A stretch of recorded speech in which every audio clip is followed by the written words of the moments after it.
দুইটা দুইটা দুইটা দুইটা দুইটা যাও থাক থাক।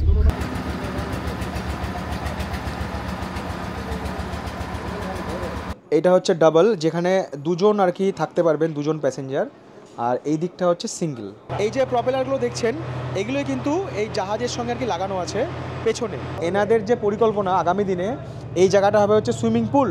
বাংলাদেশের সুন্দরবনের এটাই সব থেকে সরু চ্যানেল, কিংবা যেটা হয়তো আনা অবৈধ সেরকম জিনিস হয়তো আপনারা সাথে করে নিয়ে এসে কোনো হয়তো ঘরের চকির নিচে, ড্রয়ারের মধ্যে কোথাও হয়তো লুকিয়ে রেখে দিলেন। আজ যে গল্প আপনাদের শোনাতে চলেছি তার মধ্যে এমন অনেক বিষয় আছে যেগুলো জানার কৌতূহল আমার বা আপনাদের মধ্যে বহুদিন ধরেই ছিল।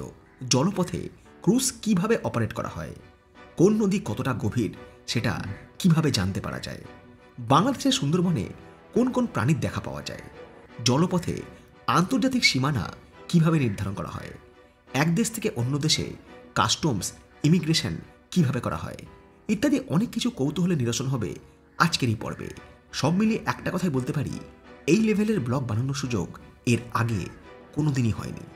2 ফেব্রুয়ারি 2024, কলকাতা থেকে ঢাকার পথে অতিক্রান্ত একটা দিন একটা রাত। গতকাল রাতে আমাদের ক্রুজ নামখানা পেরিয়ে আসার পর আমিও চলে গিয়েছিলাম ঘুমের দেশে। আজ সকালে যখন ঘুম ভাঙল তখন আশেপাশের পরিবেশ খুব চেনা চেনা মনে হলো। ম্যাপ দেখার পরে নিশ্চিন্ত হলাম, এ আমাদের পশ্চিমবঙ্গের সুন্দরবন। বিদ্যাধরী নদীর দুই ধারে গড়ে ওঠা জনজীবন, জনপরিবহন, এই সব কিছুর সাথেই বেশ কয়েকবার পরিচিত হয়েছি সুন্দরবন বেড়াতে এসে। একই সময় মনে আরও একটা চিন্তার উদয় হলো, আমরা ঠিক কোন জায়গা থেকে আমাদের যাত্রা শুরু করেছিলাম আর কত দূর এলাম সেটা যদি একবার দেখা যেত। এই ব্যাপারে গুগল আর্থের সাহায্য নিয়ে সেটাও ম্যাপিং করে ফেললাম। তাতে যা পেলাম, আঁকাবাঁকা নদীপথে কলকাতা থেকে যাত্রা শুরু করে হুগলি নদীর পথ ধরে আমাদের ক্রুজ গাদিয়াড়া থেকে বাম দিকে বাঁক নিয়ে ডায়মন্ড হারবার, কাকদ্বীপ, নামখানা পার করে হুগলি নদী ছেড়ে মাতলা নদী হয়ে বর্তমানে বিদ্যাধরী নদী পাড়ি দিচ্ছে। অতীতে যখন সড়ক কিংবা রেলপথ ছিল না, তখন বাণিজ্য বা পরিবহনের একমাত্র মাধ্যম ছিল এই জলপথ। অবিভক্ত বাংলা ছিল তখন অঙ্গ, বঙ্গ এবং কলিঙ্গ, অর্থাৎ অসমের বরাক উপত্যকা থেকে শুরু করে বাংলাদেশ, পশ্চিমবঙ্গ এবং ওড়িশা ছিল ভারতের অবিচ্ছেদ্য অংশ। সময়ের সাথে সাথে নানা ভাষা, নানা মত, নানা পরিধানের মতোই অসমিয়া, ত্রিপুরা, বাংলাদেশি, ওড়িয়া, বাঙালি এই সব কিছুই আজ বিভক্ত হয়ে গিয়েছে। কিন্তু ইতিহাসের পাতা খুললে একটা সময়ে সব কিছুই ছিল অবিভক্ত। আজকে সকালে আমাদের ব্রেকফাস্ট দেওয়া হয়েছে, কালকে কথা হয়েছিল এরকম হচ্ছে খিচুড়ি, ভুনা খিচুড়ি, সেই সঙ্গে রয়েছে ডিমের অমলেট, স্যালাড রয়েছে, আর সেই সঙ্গে রয়েছে ডিম। আপনারা করে নিন, আমি একটু পরে করছি। হ্যাঁ, আমি একটু শ্যুট করে আসি। এতদিন সুন্দরবন ভ্রমণ করার সময় লঞ্চ থেকে লঞ্চকে দেখেছি, আজকে ক্রুজ থেকে লঞ্চকে দেখছি, আলাদাই মজা লাগছে। ভাটার জন্য জল অনেকটাই কমে গিয়েছে। সজনেখালি টাওয়ার দূর থেকে দেখা যাচ্ছে, পর্যটকরা ওখানে আছে। আর সজনেখালির উল্টো দিকে রয়েছে পাখিরালয়, পাখিরালয় ফেরিঘাট। টুরিস্টরা বেরিয়ে পড়েছে সকাল সকাল সুন্দরবন দর্শন করতে, ভিজিট করতে। নদী বাঁক নিচ্ছে না, এই বাঁকের এই কর্নারটা হচ্ছে পাখিরালয় সানসেট ভিউ পয়েন্ট। এখান থেকে খুব ভালো সানসেট দেখা যায়। এই যে আমাদের নদীপথ দুদিকে ভাগ হয়ে গেল, এবং এই যে নদীপথের ধার বরাবর এই যে সমস্ত রিসর্টগুলো রয়েছে না, ওই সামনেই রয়েছে হচ্ছে দয়াপুর। নদীপথে সফর তখনই হয় সুখকর যখন আবহাওয়া প্রতিকূল থাকে, কিন্তু আজ সকালেও আকাশে মেঘের যা দাপট, তাতে সূর্য প্রায় ঢাকা পড়ে গিয়েছে, আর আশেপাশের দৃশ্যমানতা কেমনই যেন ধোঁয়াটে। এমনই সময় একটা ঘটনা ঘটল। চলতে চলতে আমাদের ক্রুজ আচমকাই এরকম করতে লাগলো, তারপর জাস্ট দাঁড়িয়ে পড়লো। জলস্তর এখন এতটাও বেশি নেই যে এত বড় ক্রুজ যেতে পারে। মাটিতে যে আমাদের ক্রুজ ঠেকে গিয়েছে, এবার যখন প্রপেলার ঘুরছে তখন এইরকম সমস্ত মাটি আর কি উঠে আসছে।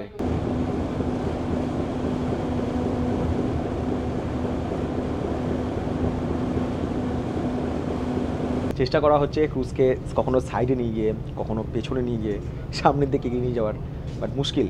নদীতে জল অনেক কম, অনেক কম। কথাটা আমি এই অর্থে বলছি যে এখানে লঞ্চগুলো কিন্তু মানে বিন্দাস ঘুরে বেড়াচ্ছে, ভেসে বেড়াচ্ছে, ক্রুজ এতটাই বড় সে আটকে গিয়েছে। ওই যে নৌকা যাচ্ছে না, নৌকা থেকে সবাই বলছে যে লঞ্চকে নিয়ে যেতে হচ্ছে ওই পাশে, কারণ ওইখানে জলের গভীরতা বেশি। অ্যাকচুয়াল এরা তো লোকাল, এরা জানে যে জল কোথায় বেশি কোথায় কম। স্থানীয় নৌচালকের কথা মতোই আমাদের ক্রুজের মাস্টার ক্রুজকে নদীর মাঝখান থেকে একটু সাইডে নিয়ে গেল, যেখানে নদী খাত তুলনামূলক গভীর। সুন্দরবনের এইসব অঞ্চলে নদীর গভীরতা সব জায়গায় সমান নয়, কোথাও 4 মিটার তো কোথাও 24। আর এই ব্যাপারে স্থানীয় নৌচালকদের অভিজ্ঞতাই সব থেকে বেশি। এই পরিস্থিতির মধ্যে পড়েই আমাদের ক্রুজ আরও ঘণ্টাখানেক সময় পিছিয়ে পড়ল। এই সময়টাকে কাজে লাগিয়েই আমি সেরে ফেললাম ভারত থেকে বাংলাদেশের পথে এই ক্রুজে আমার দ্বিতীয় দিনের ব্রেকফাস্ট। বাংলাদেশের স্টাইলে খিচুড়ি, মশলা বেশ ভালোই সুন্দর করে দেওয়া আছে। মানে আমরা যেরকম খিচুড়ি খাই সেরকম কিন্তু নয়, একটু আলাদা, ড্রাই স্পাইসি খিচুড়ি। খাওয়া দাওয়ার পর্ব শেষ করে ক্যামেরা হাতে যখন ক্রুজের ডেকে দাঁড়ালাম, ততক্ষণে ক্রুজ তার যাত্রা অব্যাহত রেখেছে। এই যে খাঁড়িগুলো সব জঙ্গলের দিকে ঢুকেছে, এই খাঁড়ির মুখেই সুন্দরবনের যে স্থানীয় মানুষেরা তারা কিন্তু মাছ ধরছে। যেভাবে এখানকার মানুষরা অনেক কষ্ট করে, অনেক পরিশ্রম করে মাছ ধরা, মধু সংগ্রহ করা, কাঁকড়া ধরা, এইসব কাজের সঙ্গে যুক্ত। শীতকালে কিন্তু সুন্দরবন ভ্রমণের সবথেকে উপযুক্ত সময়। আগে শীতকালে কনসেপ্টেই চলতো, ওই নভেম্বর, ডিসেম্বর, জানুয়ারি, ফেব্রুয়ারি, মার্চ, ম্যাক্সিমাম মার্চ পর্যন্ত কিন্তু সুন্দরবনের ভ্রমণ ছিল। পরবর্তী ক্ষেত্রে বর্ষাকালেও কিন্তু সুন্দরবনের ইলিশ উৎসব চালু হওয়ার পরে বছরে দুবার কিন্তু এখন পর্যটকরা তাদের বেড়ানোর ডেস্টিনেশন হিসেবে সুন্দরবনকে বেছে নেন। ওই সামনেই রয়েছে সাতজেলিয়া বাজার, সাতজেলিয়া জেটিঘাট, দক্ষিণ 24 পরগনা সুন্দরবনের আরও একটা গ্রাম। এই সাতজেলিয়াতে এসে এখানেও কিন্তু দেখুন নদী দুই ভাগে ভাগ হয়ে যাচ্ছে। নদী যখন দুই ভাগে ভাগ হয়ে যায় আর এই মাঝখানে বিস্তীর্ণ অঞ্চল জুড়ে গড়ে ওঠে জনজীবন কিংবা জঙ্গল, এই চ্যানেল ধরে নদী আবারও গিয়ে পড়বে হচ্ছে বড় নদীতে। এইখানে নদী কিন্তু অনেক চওড়া, আর আমি যেটা বলছিলাম যে চ্যানেলটা কিন্তু নদীর দুটো দিককে কানেক্ট করেছে। সুন্দরবনের একটা গ্রাম হেতালবাড়ি, এইগুলো হচ্ছে সমস্ত খাঁড়ি, যে খাঁড়ি পথগুলো এখন জলে পরিপূর্ণ, কারণ যেহেতু জোয়ার রয়েছে। আর ভাটার সময় কিন্তু এই খাঁড়ি পথগুলো প্রায় শুকিয়ে যায়। আর বাঘ কিন্তু এক জঙ্গল থেকে আরেক জঙ্গল যখন যায় তখন কিন্তু বেশিরভাগ ক্ষেত্রে এই চ্যানেল বা এই খাঁড়ি পথগুলো কিন্তু পার করে। সেই কারণে এই জায়গা থেকে বাঘ দেখতে পাওয়ার সম্ভাবনা কিন্তু অনেক বেশি থাকে। নদীপথ ধরে যতই সামনের দিকে এগিয়ে যাচ্ছি, ধীরে ধীরে কমে আসছে নদীর দুই ধারে জনবসতি কিংবা গ্রাম। যত দূর পর্যন্ত চোখ যায় ম্যানগ্রোভের জঙ্গল আর নোম্যান্স ল্যান্ড। নদীর একধারে জঙ্গল বরাবর দড়ির নেট দেওয়া রয়েছে, যাতে রয়্যাল বেঙ্গল টাইগার নদী পেরিয়ে এই পারেরা চলে আসতে পারে। এটা হচ্ছে মরিচঝাপির জঙ্গল। সুন্দরবন যারা বেড়াতে আসেন তারা অনেকেই এই মরিচঝাপির কথা হয়তো শুনেছেন। তাই এই জঙ্গলটা হচ্ছে মরিচঝাপির জঙ্গল। মরিচঝাপির বিপরীত দিকে এই যে গ্রামটা রয়েছে এটা হচ্ছে কুমারমারি গ্রাম। এইটা হচ্ছে বাগনা ফরেস্ট রেঞ্জ অফিস। আর নদী এখানে কত চওড়া শুধু দেখুন।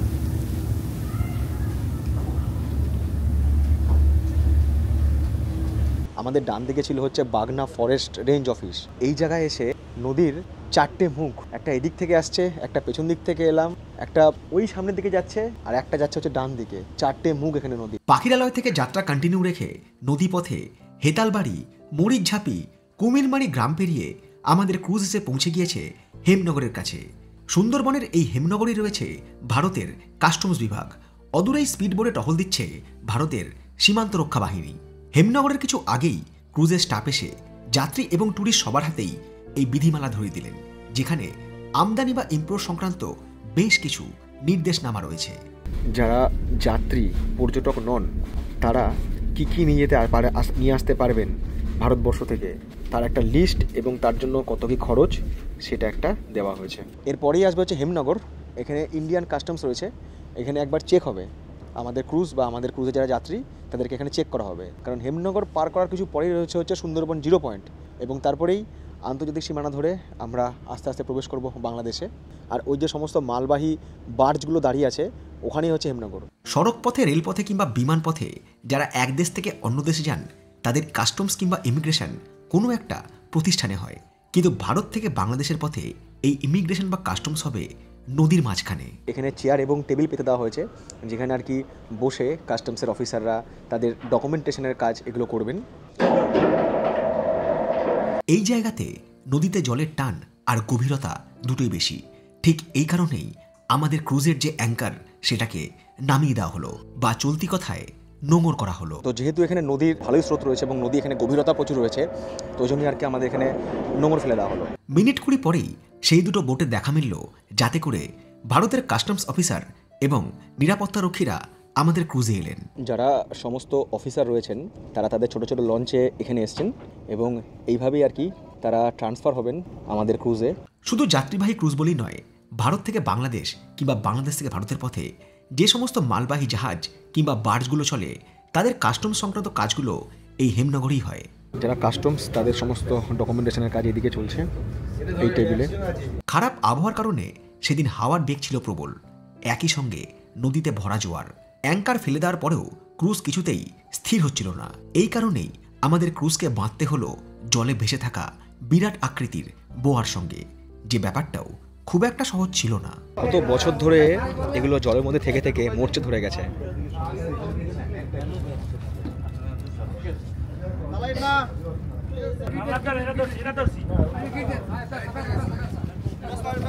কাস্টমসের কাজ যতক্ষণে শেষ হলো ততক্ষণে আরও ঘন্টাখানেক সময় পার হয়ে গিয়েছে। সময় বেলা 1:42 আমাদের ক্রুজ ফাইনালি ছেড়ে দিল হেমনগর থেকে তার পরবর্তী গন্তব্যের উদ্দেশ্যে। বাংলাদেশের সীমানা আসতে কিছুটা সময় বাকি আছে, তো তার মধ্যে চটপট লাঞ্চ করে নেবো, কারণ 2টো প্রায় বাজতে চললো। লাঞ্চ করে এসে তারপর এখানে দাঁড়িয়ে থেকে আরও যা যা কিছু রয়েছে আশেপাশে সেসব অভিজ্ঞতা আপনার সঙ্গে শেয়ার করব। তো চলুন দেখে নেওয়া যাক সুন্দরবন ভ্রমণের দ্বিতীয় দিনে আমাদের ক্রুজে আজকে খাবার দাবারে কী আয়োজন করা হয়েছে। ভাত তো রয়েছে, চিকেন রয়েছে, মিক্স ভেজ রয়েছে, রুই মাছ রয়েছে, সালাদ রয়েছে, ডাল রয়েছে। কাল যখন শুরুতে লাঞ্চ করেছিলাম তার সঙ্গে আজকে কিন্তু খাবারের স্বাদ অনেক বদলে গিয়েছে, অনেকটাই বদলে গিয়েছে। চটপট খাওয়া দাওয়া শেষ করে নিই, তারপর আবারও দেখাবো আপনাদেরকে জলপথের দুই ধারের প্রাকৃতিক দৃশ্য। হেমনগর থেকে আমাদের ক্রুজ চলেছে ভারত বাংলাদেশ আন্তর্জাতিক সীমান্তে সুন্দরবন 0 পয়েন্টের দিকে। এই জলপথের ইন্টারেস্টিং ব্যাপার এই যে এখানে আন্তর্জাতিক সীমানায় কোনো ফেন্সিং নেই। নদী এখানে দুই দেশের সীমানা নির্ধারণ করেছে, যার বাঁ দিকে বাংলাদেশের সুন্দরবন আর ডান দিকে ভারতবর্ষের।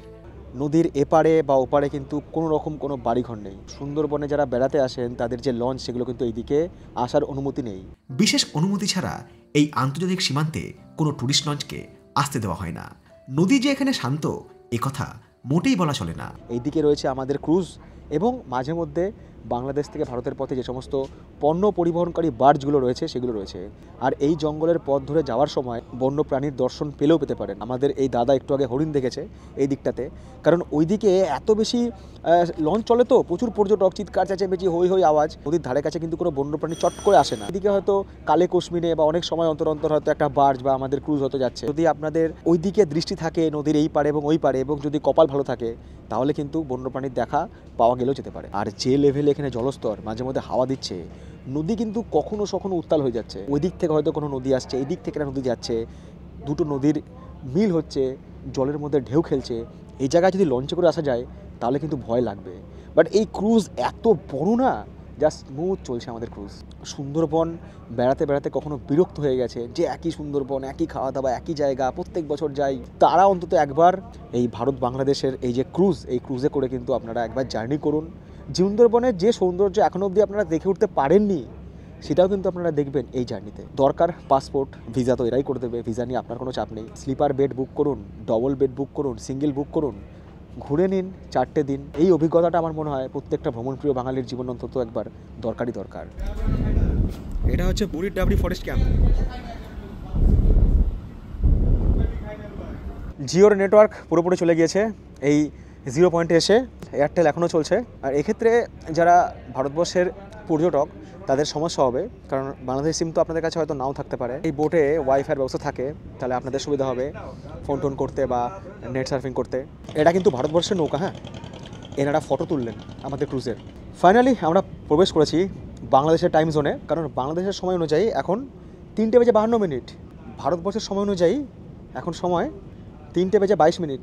আর একই সঙ্গে সিম কার্ডও বদলে নিলাম। বাংলাদেশের নেটওয়ার্ক প্রোভাইডার গ্রামীণ ফোন, মাহবুব ভাইয়ের সিম। থ্যাংক ইউ মাহবুব ভাই। ভারতবর্ষের ভূখণ্ড চলে গেল ওইদিকে, 0 পয়েন্ট পার করে পৌঁছে গেছি প্রায় বাংলাদেশের ভূখণ্ডের কাছে। ওই ভূখণ্ডটা বাংলাদেশের।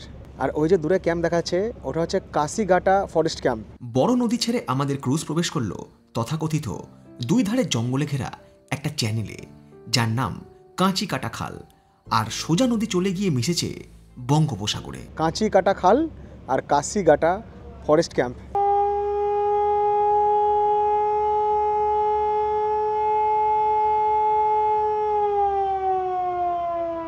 কাঁচিকাটা খালে প্রবেশের মুখেই রয়েছে বাংলাদেশ বর্ডার গার্ডের আউটপোস্ট। ক্রুজ খালের মুখে দাঁড়াতেই সেই পোস্ট থেকে 3 জন বর্ডার গার্ড তাদের বোট নিয়ে আমাদের ক্রুজের কাছে চলে এলেন। এই যে বাংলাদেশ বর্ডার গার্ড রয়েছে, এরা কিন্তু আমাদের ক্রুজ কর্তৃপক্ষের সঙ্গে কথাবার্তা বলছেন। কিছু ডকুমেন্টেশনের মতো কাজ আছে।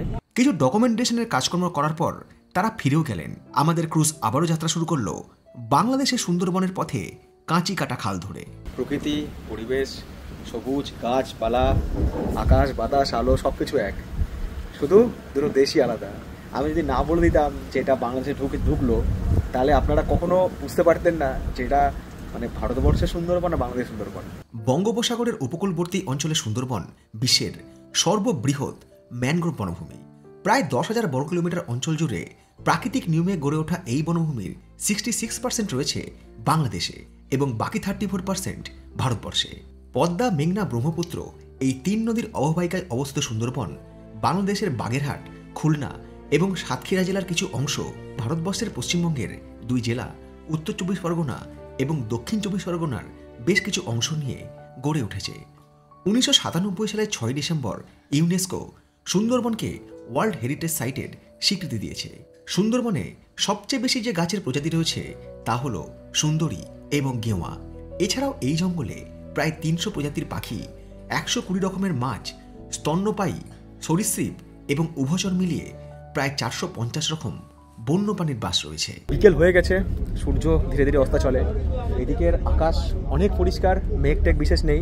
আমরা যারা পর্যটক এবং যারা প্যাসেঞ্জার সবাই চলে এসেছি এই জাহাজের সব থেকে উপরের পোর্শনে। জঙ্গলের প্রায় ধার ঘেঁষেই চলেছে আমাদের ক্রুজ। মাঝে মধ্যে দেখা মিলছে প্রচুর হরিণের।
আমাদের ক্রুজ এই সময় চলেছে বাংলাদেশের ঈশ্বরীপুরের কাছাকাছি। আর এখানকার টাইম হচ্ছে বিকাল 5:18, আর কলকাতা টাইম হচ্ছে বিকাল 4:48। আমাদের অনেকের মধ্যে একটা কৌতূহল থাকে যে এই ক্রুজ কত স্পিডে চলে, কিভাবে চলে, জলের গভীরতা কত, র্যাডার কিভাবে কাজ করে। চলুন একবার দেখে নিই। এই টেলিগ্রাফটার মাধ্যমে আপনারা কি করেন? এই টেলিগ্রাফ যন্ত্র ব্যবহার করে ক্রুজের মাস্টার ব্রিজ থেকে ইঞ্জিন রুমে সংকেত পাঠানো হয়। একই রকম টেলিগ্রাফ যন্ত্র সেখানেও লাগানো রয়েছে এবং ইঞ্জিন রুমে যে ব্যক্তি রয়েছেন তিনি এই টেলিগ্রাফ যন্ত্রের নির্দেশ মতোই ইঞ্জিনকে ম্যানুয়ালি কন্ট্রোল করেন। আর এই রিমোটটা যদি প্রেস করে আপনারা কি করেন? মানে ডান দিকে বাঁ দিকে। আর এইটা কি এখন আর ব্যবহার হয় না? এই চাকাটা, এটাকে কি বলে আপনাদের ভাষায়? হুইল। কোনো কারণে ক্রুজের ইঞ্জিন বিকল হয়ে পড়লে তখন ওই হুইল যন্ত্রের মাধ্যমেই ক্রুজকে ম্যানুয়ালি অপারেট করা হয়। সমস্যা হবে তখন এই জাহাজটা নিরাপত্তার জন্য এই ম্যানুয়ালটা ঘুরিয়ে দিতে হবে। এটা কি জিনিস? ওই জিনিসটা অ্যান্টিকাটারের কি কাজ?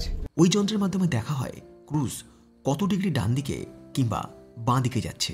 এটা হচ্ছে ইকো সাউন্ডার। যে নদীপথ বা জলপথ ধরে ক্রুজ চলছে তার গভীরতা কত সেটা জানার জন্য ব্যবহার করা হয় এই ইকো সাউন্ডার। এখন এখানে দেখুন জলের গভীরতা হচ্ছে 27 মিটার।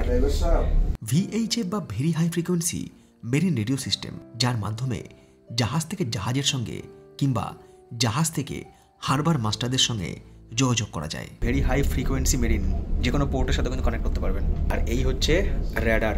এই যে নদীর দুই সাইডে যে কি রয়েছে সেটা কিন্তু এই র্যাডারে ধরা পড়ে যাচ্ছে। ক্রুজ বা জাহাজ চালানোর ক্ষেত্রে সবথেকে গুরুত্বপূর্ণ যন্ত্র এই রাডার বা নেভিগেশন সিস্টেম।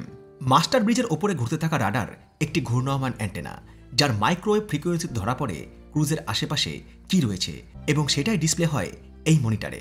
রাতের অন্ধকার, কুয়াশা কিংবা খারাপ আবহাওয়ার কারণে দৃশ্যমানতা যখন খুবই কম থাকে তখন এই রাডারের মাধ্যমেই ক্রুজের গতিবিধি সহজেই নিয়ন্ত্রণ করা যায়। এর সামনে যদি কোনো জাহাজ থাকে বা ক্রুজ থাকে বা লঞ্চ থাকে যাই থাক, তাহলে কিন্তু এখানে শো করবে। এটা হচ্ছে র্যাডার, এটা হচ্ছে জিপিএস। যে ক্রুজ চলছে এটা সর্বোচ্চ কত স্পিডে চলতে পারে? আমাদের এটা যদি চালায় সর্বোচ্চ মনে করেন 25 নটিক্যাল চলবে, 25 নটিক্যাল। নদীপথ কিংবা আকাশপথে দূরত্ব নির্ণয়ের একক হচ্ছে নটিক্যাল মাইল। 1 নটিক্যাল মাইল সমান 1852 মিটার বা 1.8 কিলোমিটার। ক্রুজের স্পিড বা জাহাজের স্পিড কিন্তু নটিক্যালে মাপা হয়, তো এখানকার স্পিড হচ্ছে 8.4। এটাকে আমাকে করে নিতে হবে যে নটিক্যাল টু কিলোমিটার, তাহলে বোঝা যাবে যে কত কিলোমিটার স্পিডে আমাদের এটা চলছে। তবে ক্রুজের স্পিড নির্ভর করে নদীতে জলের পরিমাণ কতটা, অর্থাৎ জোয়ারের সময় একরকম আর ভাটার সময় আরেক রকম স্পিডে ক্রুজকে অপারেট করা হয়। এমনিতে শীতকাল, ছোট দিনের বেলা, ক্রুজ চালানোর কেরামতি বুঝতে বুঝতেই কখন যেন বিকেল ফুরিয়ে সন্ধে হয়ে এলো। সন্ধে হতেই চলে এসছে মুড়ি মাখা, আর মুড়ি মাখার সঙ্গে রয়েছে ফল। খাবারটা দেখাও না। আরে খাবার না, মুড়ি চানাচুর রে পাগল, এই দেখ। দেখাও দেখাও, মুড়ি চানাচুর খাবো। হ্যাঁ। এটা ভালো লাগে না। ছি। হ্যাঁ জানি তো তুই কোনোদিন মুড়ি খাবি না। এই দেখ ড্রোনের আজকে প্রপেলার ভেঙে গেছে, প্রপেলার। আজকে ড্রোন পড়ে যেত জলের মধ্যে, ড্রোনকে উঠিয়ে আর ড্রোনকে নামাতে পারছিলাম না। তাহলে এই কারশে বলে চিকেন পকোড়া মকোড়া আছে? না, এই ক্রুজে কোনো চিকেন পকোড়া নেই, এখানে ভাত ডাল মাছ চিকেন এসব আছে, কিন্তু চিকেন পকোড়া নেই। এটা বাংলাদেশি চিপ। এটা বাংলাদেশের ক্রুজ। হ্যাঁ বাংলাদেশের শিপ। বাইরে চলো না, বাইরে। বাইরে এখন অন্ধকার হয়েছে বাবু, এখন রাত হয়ে গেছে। তুই দিনের বেলা কেন ভিডিও কল করিস নি আমাকে? এখন তো সব অন্ধকার, তুই তো ঠাকুমার ফোন থেকে আমাকে ভিডিও কল করতে পারতিস। তাহলে কোথায় লং জার্নি করছো? আমি এখন যাব হচ্ছে মুংলাতে পৌঁছাবো কালকে সকালে, মুংলাতে নামবো। বাংলাদেশের সময় সন্ধ্যে 7:15 নাগাদ আমাদের ক্রুজ আরও একবার দাঁড়িয়ে পড়ল। বাইরে গিয়ে জানলাম এই জায়গার নাম আংটিহারা। গুগল ম্যাপ দেখে যা বুঝলাম, কাঁচি কাটা খাল ধরে প্রায় 60 কিলোমিটার পথ পেরিয়ে মালঞ্চ নদী, দোবেকি ফরেস্ট ক্যাম্প, আর পাঙ্গাসিয়া নদী এবং সবশেষে রায় নদীর ধারে এই আংটিহারাতে এসে নোঙর করেছে আমাদের ক্রুজ। এই যে দূরে বিল্ডিংটা দেখা যাচ্ছে, এটা হচ্ছে আংটিহারার কাস্টমস প্লাস ইমিগ্রেশন অফিস। আচ্ছা, এখানে কি কাস্টমস ইমিগ্রেশন দুটোই হয়? ইমিগ্রেশন অফিস থেকে আর কি অফিসাররা আসবেন এবং এখানে আমাদের ইমিগ্রেশন হবে। আর আংটিহারা যে জায়গাটা, এটা কিন্তু পড়ে হচ্ছে খুলনা জেলাতে। জেলা খুলনা আর থানা হচ্ছে কয়রা। এই যাত্রীবাহী ক্রুজই কিন্তু নয়, সেই সাথে যত মালবাহী ট্রলার চলে, যত মালবাহী বার্জ চলে, সব কিন্তু এখানে ইমিগ্রেশন হয়, যেগুলো ঢাকা এবং কলকাতার মধ্যে আর কি চলাচল করে।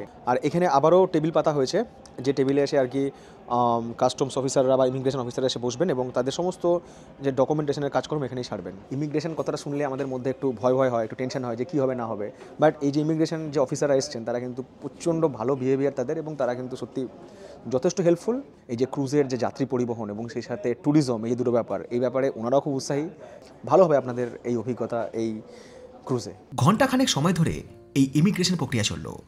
ভারতীয় এবং বাংলাদেশের নাগরিকদের পাসপোর্টে স্ট্যাম্প লাগিয়ে ইমিগ্রেশন অফিসাররা ফিরে গেলেন তাদের অফিসে। ইমিগ্রেশন তো ভালো হয়ে গেল, স্ট্যাম্পও মেরে দিল, ইমিগ্রেশন অফিসাররা চলেও গেলো, যেমনটা আপনারা ব্লগে দেখলেন। এরপরে আসবেন হচ্ছে কাস্টম অফিসাররা, এরপরে হচ্ছে কাস্টমস। ওটাতে সময় লাগবে, ওটা একটু চাপের জিনিস আর কি। ইমিগ্রেশনের শেষ আর কাস্টমসের কার্যকলাপের মধ্যে দিয়ে সেরে নিলাম এই ক্রুজে আমাদের দ্বিতীয় এবং শেষ নৈশভোজ। আজও রয়েছে চিংড়ি মাছ, আমার জন্য আমি বলেছি হচ্ছে ডবল ডিমের অমলেট দিতে। ভাত আছে, সেই সাথে এটা কি বাঁধাকপি না, ফুলকপি বাঁধাকপি সব কিছু মিক্স সবজি। ওকে, চিকেন আমার জন্য, স্যালাড আছে, আর ডাল কই চলে এসছে ডাল। আইটেমগুলো সব একই, স্বাদ পরিবর্তনশীল। জুলহাস এই ক্রুজেরই একজন স্টাফ, ওর মুখ থেকে শুনেছিলাম কাস্টমস কিভাবে চেকিং করে। মানে ব্যাগ ট্যাগ সব খুলে এ টু জেড কিছু বাদ নাই স্যার। তো একটা ব্যাগের এমন কোনো পকেট নাই যে চেক করতে কিছু পেয়েছে এখন পর্যন্ত কিছু পায় না। মানে ওরা যদি এক্সেস মাল পায় তখন তো ওরা ধরবে। একদম চিজ করবে। শুধু জলপথেই আমি বলবো না, যারা ট্রেনে করে আসছেন, আমি কিন্তু চিতপুর স্টেশনেও দেখেছিলাম, ওখানেও কিন্তু মারাত্মক লেভেলে চেকিং হয়। কাস্টমসের যে সমস্ত নিয়মকানুন রয়েছে, যেসব ডিক্লারেশন আপনারা দিচ্ছেন, সেগুলো মেনে আসলে মনে হয় টেনশন হওয়ার কোনো জায়গা নেই। আর যতক্ষণ না চেকিং কমপ্লিট হবে ততক্ষণ কিন্তু ক্রুজ দাঁড়িয়ে থাকবে। আজকে দুটো নতুন অভিজ্ঞতা হলো। দুটো অভিজ্ঞতার প্রথমটা হচ্ছে যে এই জুস খেতে গিয়ে একটু কীরকম লাগছে, তাই আমি বললাম, ওদেরকে বললাম এটা কিসের জুস দিছো ভাই?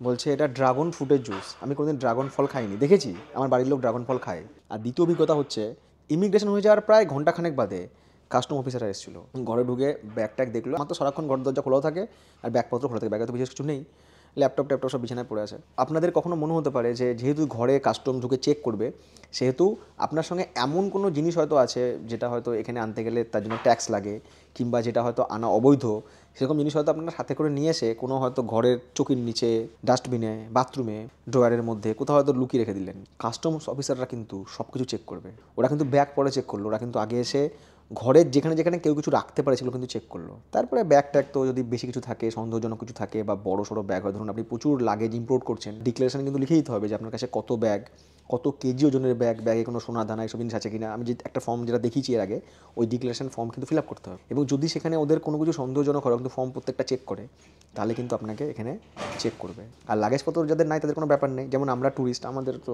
এসব দেখলে ব্যাস হয়ে গেল, কোনো চাপ নেই। আংটিহারা থেকে আমাদের ক্রুজ তার পরবর্তী গন্তব্যে রওনা হওয়ার কিছু আগেই ঘুরে দেখে নিলাম এই ক্রুজের অ্যাকোমোডেশন।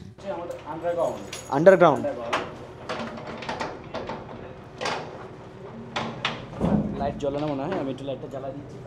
এটা হচ্ছে ক্রুজের সুড়ঙ্গ পথ। এর ভেতরে কি আছে সেটা চলুন সবাই মিলে একবার ডিসকভার করি। ও যখন আপনাদের এটা রুটে চলতো তখন এখানে ওই চেয়ার কো সার্ভিস ছিল, চেয়ার টেয়ারগুলো বসানো ছিল, এখন তো তুলে দিয়েছে, ওই জন্য সব চেয়ারের নাম্বারগুলো আছে। এটা কিন্তু ফুলি এসি। রেস্টুরেন্ট ছিল এদিকে একটা, খাবার দাবার সব বিক্রি হতো, বসার জন্য সোফা রয়েছে, টেবিল রয়েছে, যেখানে যাত্রীরা বসে খাওয়া দাওয়া করতে পারতেন।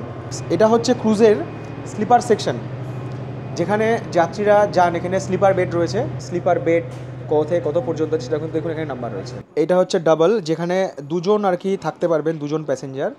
আর এই দিকটা হচ্ছে সিঙ্গেল স্লিপার। টিভি রয়েছে সামনে, ফোন চার্জ দেওয়ার জায়গা রয়েছে, নম্বর লেখা রয়েছে, এসির ভেন্ট রয়েছে, ওপরেও এরকম লাইট রয়েছে। ধরুন অনেকজন এখানে ট্রাভেল করছে, তাদের কাছে তো ব্যাগ থাকে, ব্যাগ কোথায় রাখবে দাদা? ব্যাগ কোথায় রাখবে? এটা আমাদের যাত্রী যদি ফুল হয়ে যায় তাহলে আমাদের আন্ডারগ্রাউন্ডে যে সাইড পকেট আছে, সাইড পকেটে আমাদের ওখানে ব্যাগ রাখার মতো পর্যাপ্ত জায়গা রয়েছে। ওই ট্যাগ লাগিয়ে আপনারা রেখে দেবেন। ট্যাগ লাগিয়ে আমরা রেখে। কিন্তু কিছু কিছু ব্যাগ ধরুন অনেক যাত্রী আছে তো সঙ্গে রাখলো, সেগুলো এখানেই রাখবে, এখানেই রাখতে পারবে। এখানে কিন্তু কোনো অ্যাটাচ টয়লেট নেই, টয়লেট কিন্তু কমন, এবং সেগুলো কিন্তু আছে সব পেছন দিকে। পুরো করিডোরটাই কিন্তু হচ্ছে এসি। জিম সেকশন এটা এখন আর কি সাজানোর পর্যায়ে রয়েছে, পুরোপুরি এখনও এটা কমপ্লিট হয়নি। ট্রেডমিল রয়েছে, মোটরাইজ ট্রেডমিল। আমার বাড়িতেও ট্রেডমিল দীর্ঘদিন ধরে গোডাউনে পড়ে আছে, চালানো হয় না। কিনেছিলাম শখ করে যে হাঁটবো, আর তো সময় পাই না হাঁটাহাঁটির। চাইলে একটু সাইকেলিং করে নিতে পারবেন। ক্যারাম খেলতে ভালোবাসেন তারা এখানে ক্যারামও খেলতে পারবেন, ক্যারামও রয়েছে এখানে রাখা। জিমের সঙ্গেই থাকবে হচ্ছে মিউজিশিয়ান, মানে এটা যা ভবিষ্যৎ পরিকল্পনা। এবং যে জায়গাটা আমি দাঁড়িয়ে আছি এই মুহূর্তে, এখানে হবে হচ্ছে সুইমিং পুল। ভাবুন তখন সেই ক্রুজটা কী লেভেলের লাক্সারিয়াস হবে, হয়তো খরচ বাড়বে, জার্নির অভিজ্ঞতাও দুর্দান্ত হবে। ডাবল কেবিনে ঢুকে প্রথমে দেখুন দুটো লাইফ জ্যাকেট রয়েছে, বিছানা রয়েছে, ফ্যান রয়েছে, ভালো হাওয়া রয়েছে, আয়না রয়েছে, ফোন চার্জ দেওয়ার জায়গা রয়েছে, লাইট রয়েছে, এখন ব্যবহার করার জন্য চটি রয়েছে, আর লাগেজ আপনারা এই ভেতরে রাখতে পারবেন। এই দিকটা পুরো হচ্ছে সিঙ্গেল কেবিন, এই মাথা থেকে ওই মাথা পুরো সিঙ্গেল কেবিনের মধ্যে কিন্তু আবার অপশন আছে ব্যালকনি আর হচ্ছে নন ব্যালকনি রুম আছে। হ্যাঁ, ওইগুলোতে কিন্তু ব্যালকনি পাবেন, বাট এই ভেতরে যে সিঙ্গেল রুমগুলো সেগুলোতে কিন্তু ব্যালকনি নেই। সিঙ্গেল কেবিন বা ডবল কেবিনের ক্ষেত্রেও টয়লেট কিন্তু হচ্ছে কমন। সেমি ভিআইপি দুটো রুম আছে, সেটা হচ্ছে একদম 4 তলায়। টেবিল আছে, এখানেও টিভি রয়েছে, এসি নেই কিন্তু ফ্যান রয়েছে, বিছানা এরকম কিছুটা। আর এই রয়েছে হচ্ছে টয়লেট, এটাও অ্যাটাচ টয়লেট। এখানে সিঙ্গেল কেবিন রয়েছে হচ্ছে 40টা, ডাবল কেবিন রয়েছে হচ্ছে 19টা, ভিআইপি কেবিন 10টা, প্রিমিয়াম 2টো এবং সেমি ভিআইপি রয়েছে 2টো, সেটা হচ্ছে 4 তলায়। আর নিচে যে স্লিপার দেখলেন সেটা সংখ্যা হচ্ছে 240। আমাদের ক্রুজের আর কি মাস্টার সাহেব, আমার এক বাংলাদেশের দর্শক বন্ধু জিজ্ঞেস করেছিল সব জায়গায় কি স্টপেজ দেয়? আমরা ঢাকার থেকে ছাড়ি, হ্যাঁ, আংটিয়ারায় কাস্টম করি, আংটিয়ারা থেকে ছাড়ি হেমনগর যাই, হেমনগর থেকে কলকাতা। এর ভিতরে কোনো যাত্রী কোনো নামানো হয় না, উঠানো হয় না। এই ক্রুজটা বাংলাদেশের কোন কোন জায়গা দিয়ে যায়? থেকে বুড়িগঙ্গার পরে ডলস্বর, ডলস্বর পরে শীতলক্ষ্যা, শীতলক্ষ্যার পরে মেঘনা, মেঘনা দিয়ে আমরা আইরেল গাই ঢুকে যাই, আইরেল গার পরে কীর্তনখোলা, চাঁদপুর যায়, এটা চাঁদপুর হয়ে আসি, বরিশাল যায়, বরিশাল হয়ে আসি, জারুকাটি হয়ে আসি, তারপরে কাউখালী, ভান্ডারিয়া, রায়েন্দা, মঠবাড়িয়া, মোরলগঞ্জ, মংলা, চানলা। যাদের ধরুন কখনো ইচ্ছে আমরা বরিশাল দেখবো, যাদের কখনো ইচ্ছে চাঁদপুর দেখবো, বা বাংলাদেশের অনেক অনেক জায়গা দেখবো, আপনারা তো অনেকগুলো নাম শুনলেন, এই ক্রুজে আসলে কিন্তু সব জায়গা আপনারা দেখে নিতে পারবেন। 1 তারিখে ছেড়েছিল, ঢাকা পৌঁছাতে 3 তারিখ হয়তো রাত হয়ে যাবে। এবার আমরা কিন্তু অলরেডি মানে 2টো রাত কিন্তু এখানে কাটিয়ে ফেলেছি। কাজে এমন অনেক জায়গা পড়বে যেগুলো কিন্তু আমরা রাতেই পার করে যাবো, সেগুলো কিন্তু দিনের বেলা দেখতে পাবো না। মানে কলকাতা থেকে আসার পথে আমরা কিছু জায়গা রাত্রে পার করবো, আবার ঢাকা থেকে কলকাতা যাওয়ার পথে কিছু জায়গা রাত্রে পার করে যাবো, সেগুলো কিন্তু আমরা দেখতে পাবো না। এই ক্রুজটা কিন্তু মাসে 3 বার যাতায়াত করে, কলকাতা থেকে ঢাকার পথে 3 বার যাওয়া এবং ঢাকা থেকে কলকাতার পথে হচ্ছে 3 বার আসা। এই যে প্রপেলারগুলো দেখছেন এগুলোই কিন্তু এই জাহাজের সঙ্গে আর কি লাগানো আছে পেছনে। টোটাল 1 জোড়া প্রপেলার আছে, তারই এখানে এক্সট্রা আর কি পেয়ার রয়েছে। ইঞ্জিন রুম এখানে যদি আমাকে 10-15 মিনিট আটকে রাখে আমি এমনি মরে যাব গরমে আর আওয়াজে। যে কলকাতা থেকে ঢাকার পথে বা ঢাকা থেকে কলকাতার পথে এই যে ক্রুজটা চলছে, এর মধ্যে এত কিছু ইলেকট্রিক ফাংশন রয়েছে, এসি রয়েছে, সেন্ট্রালি গিজার সিস্টেম রয়েছে, এই যে মেশিনপত্র চলছে এর জন্য কত তেল খরচ হয়? 14,000 থেকে 16,000 লিটার ডিজেল খরচ হয় একটা ট্রিপে। এখানে একটা ক্যান্টিন রয়েছে যেটা শুরুতেই আমি দেখিয়েছিলাম, হচ্ছে কার্নিভাল জুস কর্নার। এটা 24 ঘন্টায় কিন্তু খোলা। আপনারা কিন্তু রাত্রি 2টোর সময়তে এসেও চা প্রেমীরা চা পাবেন, কিংবা যারা জুস প্রেমী তারা কিন্তু ভোর 5টার সময়তে এসেও ফলের জুস পাবেন। আর এখানকার স্পেশাল হচ্ছে দই চিড়ে। আমার সঙ্গে আমার পার্টনার যদি আসতো এখনই বলতো কিন্ডার জয় কিনতে হবে, মানে ওরা এখন সকাল বিকাল শুধু নিজেই আসতো কিন্ডার জয় কেনার জন্য। বাংলাদেশের সময় হচ্ছে রাত 12:44, আর কলকাতা টাইম হচ্ছে রাত্রি 12:14। দূর দূর পর্যন্ত জঙ্গল, জঙ্গলের কত কাছ দিয়ে আমাদের ক্রুজ যাচ্ছে। বাংলাদেশের সুন্দরবনের এটাই সব থেকে সরু চ্যানেল, আর এখানে এত অন্ধকার, এত অন্ধকার, আর সেই সঙ্গে কুয়াশা। এই জন্যই আমাদের ক্রুজের যে সার্চ লাইট সেটাকে এইভাবে ফেলা হচ্ছে, এটার ভীষণ পাওয়ার।